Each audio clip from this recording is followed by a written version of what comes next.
Alors c'est vrai que j'avais préparé un message il y a déjà un petit moment et puis j'attendais le moment, voilà. Et ce cher Yannick hier soir, comme ça, il me dit, voilà, tiens, tu n'aurais pas des fois quelque chose. Voilà, puis au début, non, je n'étais pas trop chaud. Mais cette nuit, eh bien, le Seigneur m'a rattrapé, hein. Amen. J'ai eu beaucoup de mal à m'endormir parce que ce message, eh bien, il trottait dans la tête. Ben, merci Seigneur. Alors, Amen. soyez indulgents. Prenez ce qui est bon. Tout est bon dans la parole de Dieu. Mais dans l'être humain, un peu moins. Alors, moi, j'aime beaucoup les paraboles. La parole de Dieu, elle est vivante. On peut que l'aimer, mais il y a c'est vrai que certains, Ecclésiaste, les paraboles, ça, j'aime beaucoup. Parce que, bien, Dieu, il nous montrait à travers des circonstances, à travers des éléments, à travers la nature, à travers plein de choses, bien sa gloire, et il nous parlait. Vous pouvez prendre la main ou... Non, ben, Non, comme ça. voilà. Si, vous entendez, cher internaute, vous entendez? Ça va. Bon, voilà. Sinon. Alors, la dernière fois, j'avais amené un message sur les 10 lépreux. Et on a vu que sur les 10, il y en a, les 10 ont été guéris, mais un seul sauvé. Et là, j'aimerais ce matin vous amener un message sur cette femme à la perte de sang.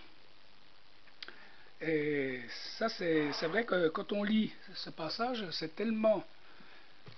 Oui, bon, il n'y a pas trop de choses extraordinaires. Quand on le lit, c'est très court quand même. Et puis, bon, oui, voilà, elle a touché, puis elle est guérie, voilà, c'est tout. Et si on approfondit ce passage, et si, je ne vais pas dire que je vais me mettre à sa place, peut-être une femme, mais voilà, mais on a d'autres problèmes, hein, les hommes. Mais si on peut se mettre à la place de cette femme, pendant 12 ans, elle a eu cette perte de sang. 12 ans, c'est long. Alors, qu'est-ce qui a pu se passer dans la vie de cette personne pendant 12 ans?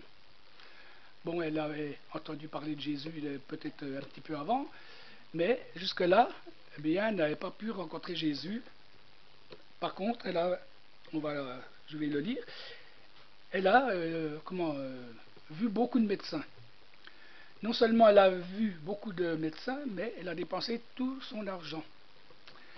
Et c'est vrai qu'à un moment donné, eh bien, il n'y a plus que la mort, quoi. On n'a plus qu'à dire, voilà, c'est ce qu'elle s'est dit. Maintenant, je n'ai plus d'argent, je ne sais plus quoi faire. Je n'ai plus qu'à mourir. Et puis, d'un seul coup, elle entend parler que Jésus va venir dans son village, je ne sais pas, voilà. Alors, je vais prendre ce passage, c'est dans Luc. Alors, Luc 8, 41, ou même 43. Or, il y avait une femme atteinte d'une perte de sang depuis 12 ans, et qui avait dépensé tout son bien pour les médecins, sans aucun n'eût pu la guérir. Elle s'approcha par derrière. Qu'est-ce que je dis moi? J'étais un peu trop vite là, non? Ah bon? Elle s'approcha par derrière et toucha le bord du vêtement de Jésus. Au même instant, la perte de sang s'arrêta. Et Jésus dit, qui m'a touché? Comment? Comme comme tous s'en défendaient, donc tous les disciples disaient non, c'est pas moi, ou Pierre et ceux qui étaient avec lui dirent, Maître, la foule t'entoure et te presse, et tu dis, qui m'a touché? Mais Jésus répondit, quelqu'un m'a touché, car j'ai connu qu'une force était sortie de moi. La femme, se voyant découverte, vint toute tremblante se jeter aux pieds de Jésus, à ses pieds, et déclara devant tout le peuple pourquoi elle avait été touchée et comment elle avait été guérie à l'instant. Jésus lui dit, ma fille, ta foi t'a sauvée, va en paix. Ta foi t'a sauvée. Il n'a pas dit ta foi t'a guéri, mais ta foi t'a sauvée. Alors qu'est-ce qu'il y a de mieux? D'être guéri et pas être sauvé, ou bien les deux c'est encore mieux. Et elle a été guérie et sauvée, comme le lépreux. Alors cette femme souffrait depuis 12 ans, c'est long, ouais, cette maladie la ronge et la conduit à la mort. Elle a dépensé toutes ses économies près des médecins sans résultat. Mais elle a su que Jésus allait passer. Malgré la foule, malgré son impureté, elle réussit à se frayer un passage, un chemin, jusqu'au pied de Jésus, et toucha le bord de son vêtement et fut guérie. Alors, on peut imaginer que, comme il n'y avait plus rien à faire pour elle, elle s'est dit, je vais m'avancer, mais avec toute cette foule. Et puis, il faut savoir qu'une femme atteinte d'une perte de sang était impure, comme un lépreux, pareil. Elle ne pouvait ni toucher personne, personne ne pouvait la toucher. Et pourtant, elle s'est dit, c'est le dernier recours. Voilà. Alors, cette femme, est-ce qu'elle avait la foi? Je ne pense pas qu'elle avait la foi pour aller là. Elle avait une foi humaine, certainement. Mais elle ne connaissait pas encore Jésus. Elle ne pouvait pas avoir la foi de... Bon, elle s'est dit, c'est le dernier recours. Je vais me frayer un passage et essayer de toucher Jésus. Bon, au début, alors, pour toucher les pieds, ou se jeter à ses pieds, ou toucher le bas de son vêtement, il ne faut pas être debout, elle a dû ramper, elle a dû, certainement qu'il y en a qui ont dû la bousculer aussi, marcher peut-être même dessus. Et Jésus, eh bien, il était là au milieu, ballotté dans tout, il était touché, il était, voilà, bousculé même. Et cette personne, eh bien, elle s'est quand même avancée pour toucher le bord de son vêtement. Et ça, là, moi, quand je suis venu à Dieu, je ne croyais pas, je suis venu pour mon enfant, pour qu'il guérisse mon enfant, mais moi, j'ai dit, moi, je ne crois pas, donc c'est pas encore pour aujourd'hui. Et pendant plusieurs années, j'avais cette maladie, mais rien ne se passait parce que, eh bien, je n'avais pas la foi. Alors, on va voir que si on n'a pas la foi, on ne peut pas être guéri, mais comment avoir la foi et tout. Je ne veux pas parler de la foi, enfin, on va parler de la foi, mais pas spécialement sur la foi, mais sur le toucher, avec juste quelques millimètres là, toucher le bord du vêtement, elle est guérie. Et Jésus a dit quoi? Qu'une force est sortie de lui. Une force. Donc une puissance est sortie de Jésus. Alors, une puissance, gros comme rien, une fois gros comme un grain de sénévé, elle le touche, elle est guérie. Dans tout être humain, il y a une maladie qui amène à une autre mort, la seconde mort, la séparation éternelle avec Dieu. Le monde entier est atteint de cette maladie, le péché. Il y a un vide qui a la forme de Dieu dans le cœur de tout être humain. Dans tout être humain, il y a une forme de Dieu dans notre cœur. Et Dieu se laisse chercher, il se laisse trouver. Cette femme avait tout essayé, tous les médecins, beaucoup ont essayé, beaucoup de religions, beaucoup de doctrines, beaucoup de choses comme ça, des voyants, tout ce qu'on veut. Mais c'est comme cette femme, en croyant, en espérant que ce serait le bon médecin. Et souvent, les personnes vont voir en croyant, ça c'est peut-être le bon, c'est peut-être il va vraiment voir quelque chose, ce voyant, mais non, il ne voit rien. Ou bien il voit des choses, mais pas les bonnes choses en tout cas. Et c'est vrai que lorsqu'on vient au début, la foi vient de ce que l'on entend. Ce que l'on entend, et ce qu'on entend, c'est la parole de Dieu. C'est Dieu lui-même, puisque Dieu, Jésus est la parole. Donc c'est lui-même. Quand ça ne va pas, il y a toujours de bonnes âmes charitables qui vous donnent de bons conseils. Alors, cette personne, dans un village ou dans une ville, je ne sais plus, et puis c'est sûr que pendant 12 ans, elle racontait sa maladie, les médecins, ses voisines, tout, et certainement que chaque fois qu'elle sortait de chez elle, les gens fuyaient plutôt que de s'approcher vers elle. Déjà, ils ne devaient pas la toucher.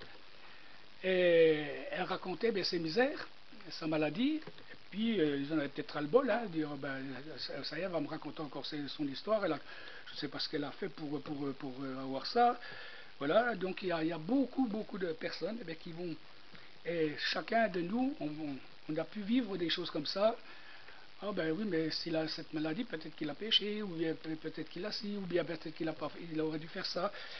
Et donc, peut-être qu'une voisine lui a dit, pourquoi ne pas essayer telle et telle méthode.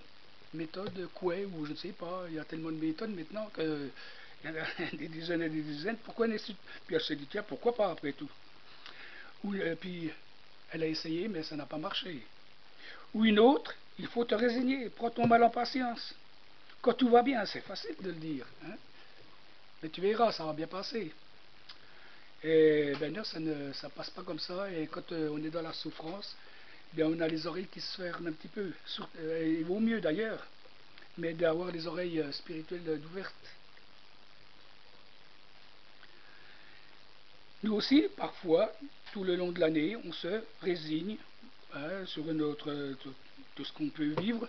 Ben, des fois, on est résigné, on se dit, bon, ben, ça ira mieux l'année prochaine, quoi. La fin de l'année va arriver, ça va être bon, et on prend de bonnes résolutions le jour du Nouvel An. Oui, Seigneur, je te promets, cette année, je vais faire un effort pour ci, pour ça. Eh bien, on oublie vite la promesse qu'on a faite. Dieu, il n'oublie pas ses promesses. Hein. Mais nous, l'homme et la femme, ils sont, eh bien, on est humains, on est sur cette terre encore, les deux pieds sur terre. Voilà. Alors, pour résignation, cette femme a peut-être essayé d'oublier qu'elle était malade, hein, elle-même, elle a oublié qu'elle était malade. Mais la maladie ne s'oublie pas. C'est vrai que parfois on a certaines maladies, certaines douleurs, et puis on commence par tolérer cette douleur, faire avec. Mais la souffrance, quand elle est vraiment forte, comme cette femme qui amène, cette maladie amène quand même à la mort, et bien là, elle nous rattrape la souffrance. Donc aussi, aller voir un psychiatre. Voilà, bien, ouais, peut-être qu'elle a été voir, je ne sais pas si ça existe en cela, hein, un psychiatre, un psychologue, je ne sais pas. Mais il a fait quoi, cet homme? Mais il a fait que d'écouter ce qu'elle pouvait dire. Ça fait du bien des fois de parler, puis quelqu'un est à l'écoute, mais ça ne suffit pas. Et qu'il lui a peut-être dit, il faut vous battre, regardez à autre chose, soyez patiente, soyez pas positive, dites ça va bien. Ça va bien, ça va bien, ça va bien, non, ça va pas bien. Hein, voilà. Alors on a beau dire ça va, si ça va pas, bien déjà, on ment. Et il faut admettre eh bien, notre souffrance, et bien voilà, après, il n'y en a qu'un qui peut intervenir. Aujourd'hui, on change le nom du péché de cette maladie, c'est une maladie le péché. Avant on appelait un menteur un menteur. Maintenant c'est un mythomane, c'est plus joli, ça fait mieux. Mais il ment toujours autant, mais ça fait mieux. Un voleur c'est un kleptomane. Comment? Klep, klep. Bon, klep. Comme vous voulez, klep. Kleptomane. Voilà. Kleptomane. Moi, je ne sais pas trop, hein. Bon. Ben, je ne suis pas voleur, alors je ne sais pas. Merci. Voilà quelqu'un qui écoute. Dieu ne change pas de nom. Le péché, c'est le péché. La mort, c'est la mort. Le jugement, c'est le jugement. Et le jugement viendra, la mort aussi. Mais nous, on sait qu'on ne mourra pas. Notre corps périra, retournera à la terre, sera mangé par les petits vers. Mais, c'est pour vous réveiller un peu. Voilà. Donc, notre corps retournera à la terre, à la poussière. Mais notre âme, notre esprit retourneront à Dieu. On peut être égoïste. Peut-être aussi, on lui a dit, vous êtes égoïste. Ça fait 12 ans que je vous connais et je vous entends parler de votre maladie tout le temps. Sortez un peu, allez aider les autres. Ah oui, tiens, pourquoi pas. Oui, c'est vrai, tiens, je vais aller voir ma voisine qui... Bon, je frapperai, mais je me mettrai assez loin d'elle. Et puis je vais essayer de l'aider. Peut-être elle a besoin que je lui fasse sa vaisselle ou bien je sais pas, sa lessive. Voilà, je vais essayer de l'aider. Mais, donc elle essaie, cette femme, mais très vite, eh bien, elle n'a plus de force, parce que comme elle a perdu tellement de sang, ben, elle s'écroule. Alors, quelqu'un qui n'est pas sauvé, est-ce qu'il peut sauver quelqu'un d'autre? Bien non. On ne peut pas aider les autres tant que l'on n'a pas fait la paix avec Dieu. Si vous vous promenez devant un canal, ou bien, et puis que vous entendez au secours, sans réfléchir, vous sautez là-haut pour le sauver, mais d'un seul coup, vous dites, ah, je ne sais pas nager. Trop tard. Il y en a deux, au lieu d'un, voilà. Donc il faut réfléchir avant. Bien, alors il y a d'autres méthodes, certainement, hein, mais avant de sauter à l'eau. Fernand, t'es vraiment. Ah, tu te promènes, tu as une bouée avec toi dans ta poche. On ne sait jamais, des fois. Hein. Hein, tu vois un poisson, tu sautes à l'eau pour le libérer. Le péché rentre dans l'homme très facilement, mais ne se laisse pas sortir facilement. Exemple, un jour, il y a un copain qui me dit de venir chez lui, comme ça pour discuter. Puis il avait un tout petit chien, comme le chien de Milou, de Tintin, Milou. Tout petit chien de rien du tout. Et puis, à peine arrivé, il m'a fait la fête, tout, hein, on a discuté. Puis il y a le téléphone qui sonne. Et puis, moi j'ai fait signe que, bon, ben, je m'en vais. Et tout allait bien, le chien était là, tout, il me faisait la fête. Au moment où je prends la poignée de la porte, il me saute dessus. Et il me mord. J'ai dit, mais il est fou ce chien. Je rentre tranquillement. Ben, le péché c'est pareil. C'est tellement, il rentre tellement facilement en nous. Le diable, il nous invite. Hein, et certaines personnes, ben tiens, fume une cigarette, fait un petit peu de drogue, un peu de ci, un peu de ça. Et on le laisse entrer facilement. Mais pour sortir, c'est pas facile. Chacun de nous, on sait très bien que lorsqu'on a fait quelque chose qui n'est pas à la gloire de Dieu, certaines choses, ça, oui, ça part, mais d'autres, ça tient. Et surtout, lorsque un drogué, pour sortir de là, c'est pas facile. Le péché nous accueille les bras ouverts. Bien. Voilà. Mais il faut s'en sortir. Il faut se sortir de là, le ciel ou l'enfer. Mais alors comment? Un jour, il y avait au Moyen-Âge un forgeron. Il forgeait des chaînes. Et puis lui, quand il forgeait une chaîne, pas moyen de la briser. Il était connu comme quelqu'un qui faisait du beau matériel, quoi. Et un jour, il a déplu au roi. Et puis, il a été enfermé, enchaîné. Alors lui, il s'est dit, de toute façon, je vais vite, je sais comment me délivrer de ces chaînes, parce qu'il était costaud déjà. Et puis, quand il regarde les chaînes, je suis perdu. C'est lui qui a forgé les chaînes. Alors, souvent, on est enchaîné par les autres, ou on s'enchaîne nous-mêmes. Donc, si on forge nous-mêmes une chaîne, ben, c'est pas facile pour s'en sortir. Et même si c'est les autres qui nous enchaînent facilement, eh bien, le seul moyen, eh bien, nous savons qui? Le Seigneur. Cette femme était atteinte d'une maladie honteuse. Dans notre vie, il peut y avoir un péché que l'on n'ose pas avouer. C'est vrai, il y a parfois, ben, on dit, ben non, je ne veux pas. Et puis on cherche quelqu'un, on cherche un frère, une sœur, pour une sœur, pour se confier, mais c'est pas facile. On n'ose pas l'avouer. Seul recours, Jésus. Oui, lui, il est pressé de toutes parts, une grande foule. Il est pressé.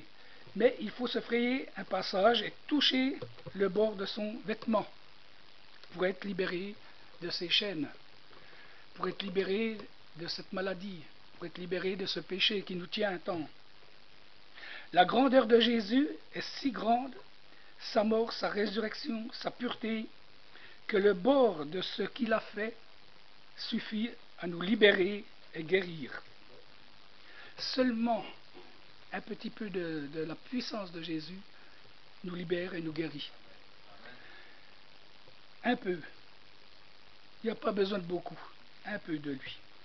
Un peu de l'esprit qui est en lui. La puissance de cet esprit. On a tous reçu l'esprit, mais la puissance de l'esprit, c'est autre chose. Et cette puissance, comme un fil électrique, Si vous prenez une ampoule, les deux fils électriques, si vous en branchez qu'un, ça ne s'allume pas. Mais si l'autre fil se met en contact avec, la puissance rentre et ça s'allume.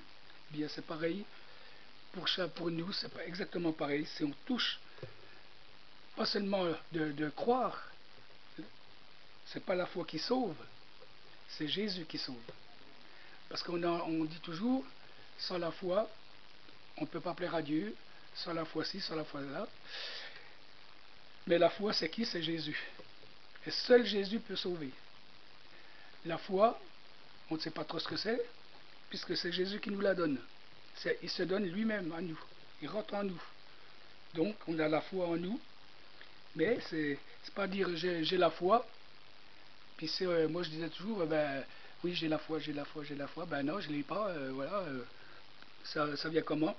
Donc, c'est lorsqu'on est Jésus entre en nous par son esprit, que l'esprit est en nous, l'esprit de vérité et de vie, bien là, il se passe des choses. Combien de temps faut-il pour être sauvé? Si ça dépendait de nous, il faudrait longtemps, longtemps, longtemps.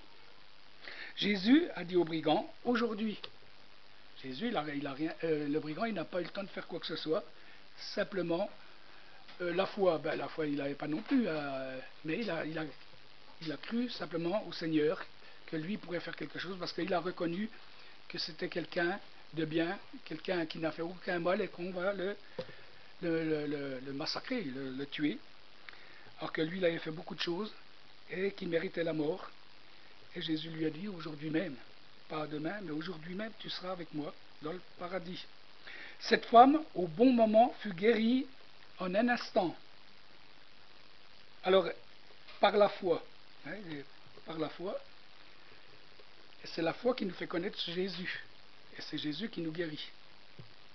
Qui m'a touché? Beaucoup l'ont touché, mais une seule personne a reçu.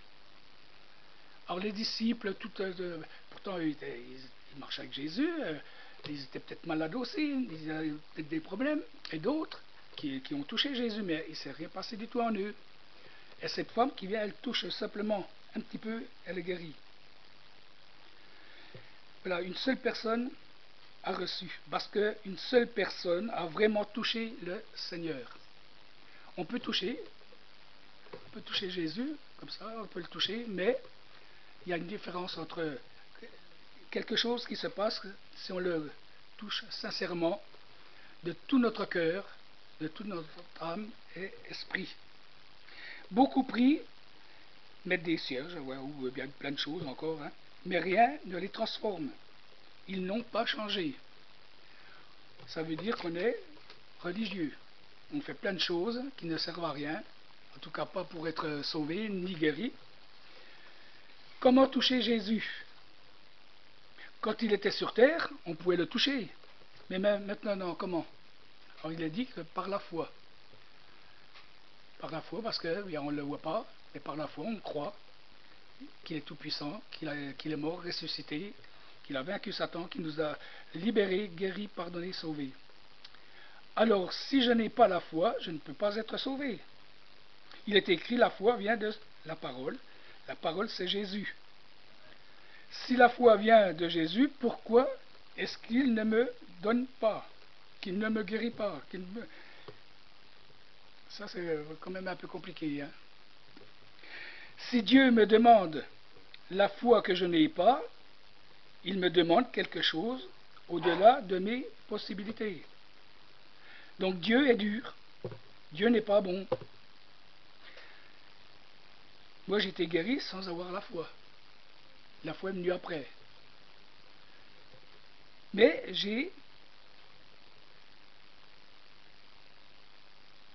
voilà, je ne sais plus ce que j'ai écrit. Et oui, j'ai abdiqué, voilà. J'ai vu que de moi-même, j'avais beau me débattre, ça ne servait à rien. Donc, j'ai dit ça, voilà. Et il m'a guéri. Sans avoir cette foi qui sauve, la foi sauve. Oui, mais c'est Jésus, c'est tout. Mais êtes-vous sûr que... Ah oui, êtes-vous sûr que vous n'avez pas la foi? est-ce que vous êtes sûr de ne pas avoir la foi? Alors, on peut avoir la foi, et on a la foi dans beaucoup de choses. Lorsqu'on monte dans une voiture, on a la foi de croire qu'on va jusqu'au bout. Et pourtant, on risque notre vie à chaque fois. Mais on ne se dit pas, bon, si je monte dans la voiture, là, c'est sûr que avec tous les malades qu'il y a sur la terre, là, je risque gros. Ben là, on monte dans sa voiture, et puis voilà, on y va. Je ne sais pas moi, on peut faire beaucoup de choses avec foi. Si on met une lettre à la poste, on ne va pas suivre le facteur pour voir s'il a... Parce que, jeune homme, parce que peut-être que lui aussi la touche, hein, puis il y en a combien qui la touchent. Mais par la foi, alors on a la foi en quoi? En quelqu'un. On se dit, bah, c'est son travail, hein, il va quand même pas la mettre dans sa poche, puis il en ferait quoi? Donc on a la foi, c'est une certaine foi. Voilà, donc on ne peut pas dire qu'on n'a pas la foi. Mais celle qui sauve, c'est pas la même. Alors, voilà, nous faisons confiance en une personne, foi en ce qu'elle nous a dit, et ce qu'elle va faire aussi. Dans Romains 10, la foi vient de ce que l'on entend, pas n'importe quoi. Ce que l'on entend de la parole de Dieu. La foi, c'est mettre sa vie entre les mains de quelqu'un en prenant des risques. Si vous mettez votre vie entre les mains de quelqu'un, oui, ça risque gros. Si on apprend à nager avec une chambre à air, dans le temps, nous, on n'avait pas les moyens, quand on était gosse, d'acheter une bouée. Alors on mettait une chambre à air, voilà, alors une chambre à air, mais avec plein de rustines. Parce que on ne voulait pas piquer une chambre à air neuve, parce que alors là, ça craignait quand même pour nous. Donc, on dit à notre père, tiens, je peux prendre la chambre à air? Oui, vous voyez, il y avait 10 rustines, oui, tu peux la prendre celle-là. Bon, on avait déjà la foi là, hein, parce que la rustine pouvait partir. Alors, on gonflait ça, on se met pas de trombe et on la tourait 2 fois comme un coureur, là, hop. Et puis, voilà, on nageait. Et dans 2-3 mètres d'eau, on avait confiance en qui?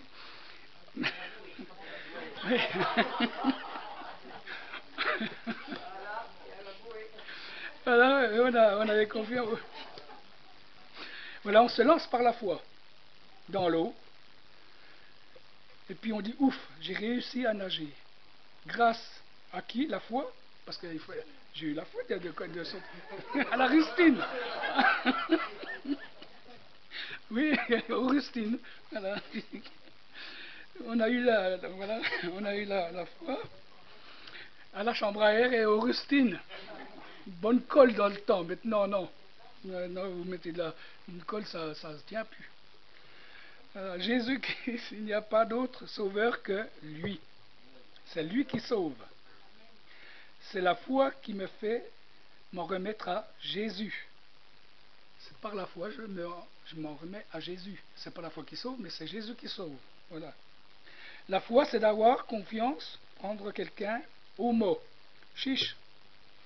Hein, on prend toujours l'exemple là d'un enfant qui est sur le balcon, son père dit saute. Ben le gosse il saute. Est-ce que le papa va faire hop? Dommage. Hein, non, non il se met bien, vas-y. Oh. Donc voilà. Donc il a confiance dans son papa. Il sait que son papa ne va pas le laisser au dernier moment lever les mains. Cruel cet homme. Aujourd'hui, ne nous contentons pas de marcher avec Jésus dans une grande foule, mais touchons-le avec notre cœur, notre esprit, notre âme. Et comme un enfant, croyons avec foi à toutes ses promesses. Il nous a promis que nous serions avec lui dans le ciel un jour. Un jour. Un jour. Éternellement. Oui, un jour. Mais un jour, 2, 3. Éternellement. Voilà. Et puis 1000 ans, c'est comme un jour. Donc ça fait 2 jours et 1 seconde que Jésus est marché sur la terre. Ben oui. Voilà. Eh bien, maintenant que le Seigneur nous donne la force de toucher le bord de son vêtement, et que cette puissance qui est en lui, qui est en nous, mais il faut l'accepter, il faut le chercher, laisser le Saint-Esprit d'ouvrir notre bouche, et il va la remplir. À la Pentecôte, ils avaient tous le Saint-Esprit, mais pas la puissance. Jésus leur a dit, avant, dans le passage après, on voit là aussi, Jésus leur dit, comment il souffle sur eux, allez guérir les malades, chasser les démons, et ils l'ont fait. Mais parce que Jésus était là. Et lorsque Jésus est monté, il leur a dit, restez là, n'allez pas, parce qu'ils étaient prêts déjà, vite aller. Ben non, parce que la puissance, elle partait. La puissance, elle partait avec Jésus, mais eux, ils avaient le Saint-Esprit en eux, mais pas la force du Saint-Esprit, pas la puissance du Saint-Esprit. Et c'est pour ça qu'à la Pentecôte, le Saint-Esprit est descendu, cette force qu'on a besoin. Et les signes, accompagnés par des signes, donc il y a beaucoup de signes, elle parlait en langue, il y a la guérison des malades et de tout ça, voilà.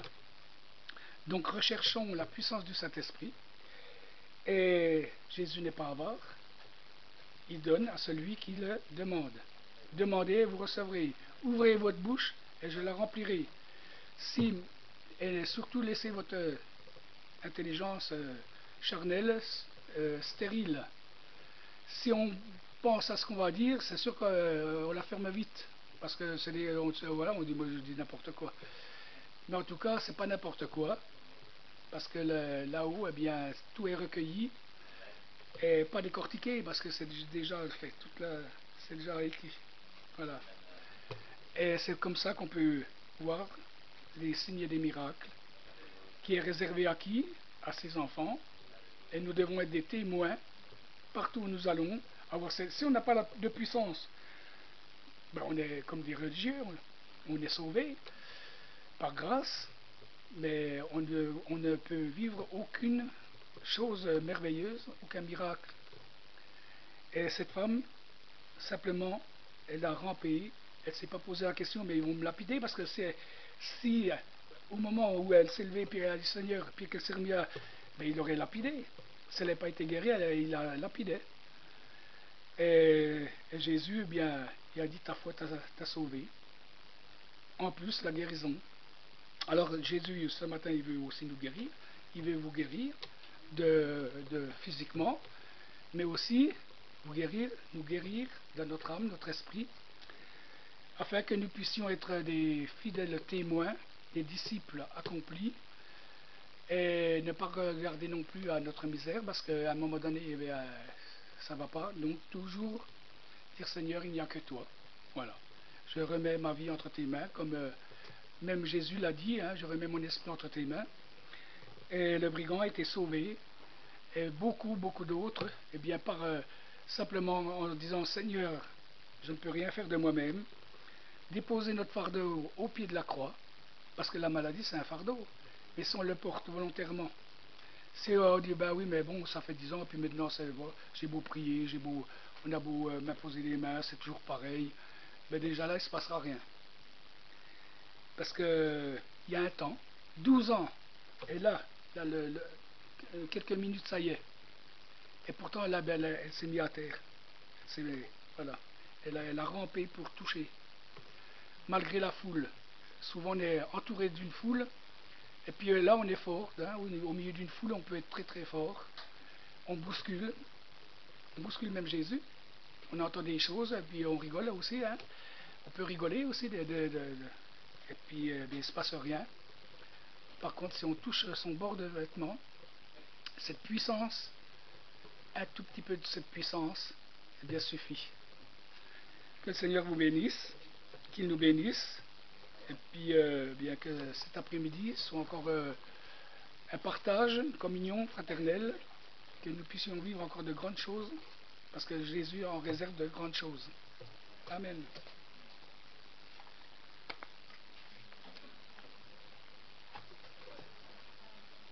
Voilà, nous allons prier. Il suffit de toucher le bord du vêtement de Jésus. Alors, voilà, ici vous avez des serviteurs de Dieu. serviteur de Dieu, ça veut dire que Dieu agit au travers de ses serviteurs. On croit qu'avec la puissance de Dieu qui agit en nous, eh bien Dieu peut agir pour guérir, pour délivrer et manifester sa gloire. Hein, c'est le désir de Dieu. Et Dieu va agir au travers de ses serviteurs et manifester sa gloire.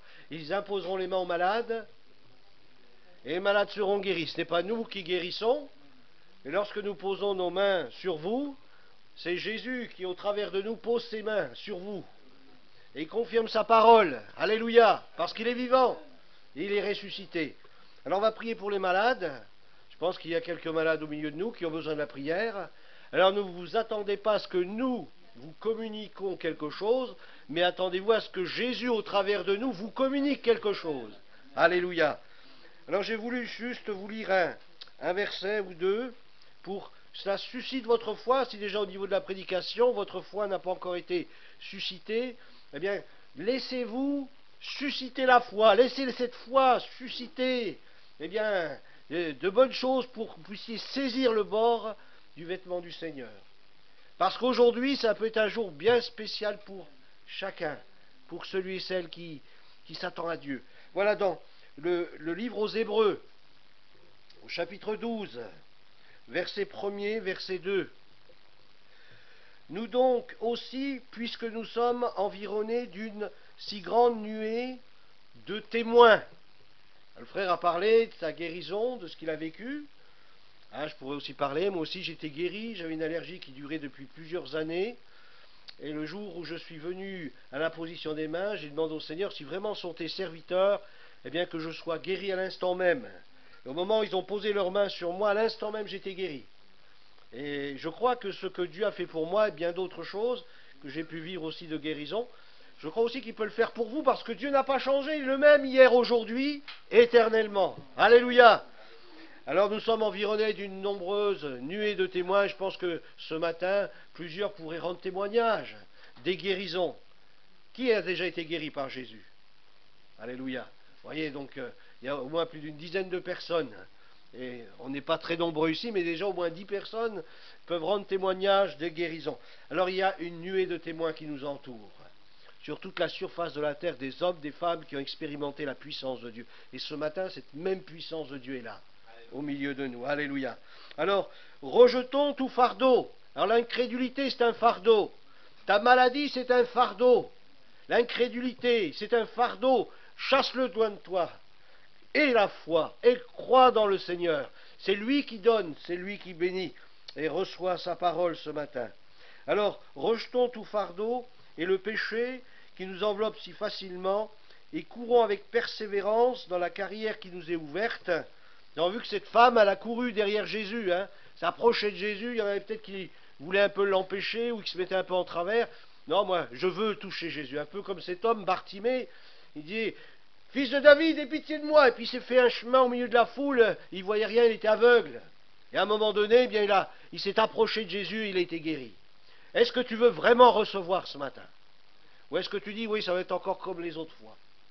Je t'invite à t'approcher vraiment avec foi, en t'attendant un attouchement de Dieu. Si je puis toucher seulement le bord de son vêtement, je sais. Est-ce que tu le sais?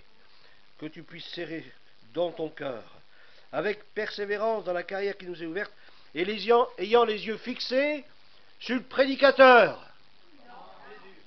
Et ayant les yeux fixés sur Jésus. Amen. Alléluia. Alors ce matin, j'invite ceux qui sont malades, on va se lever ensemble, parce que je vous invite tous à prier pour les malades qui vont s'approcher. Et j'invite les malades à s'approcher, ici devant nous, dans l'allée centrale, et nous allons prier pour vous au nom du Seigneur Jésus. Ayant les yeux fixés sur Jésus, le chef et le consommateur de la foi, qui en vue de la joie qui lui était réservée a souffert la croix, méprisé l'ignominie, et il s'est assis à la droite du trône de Dieu.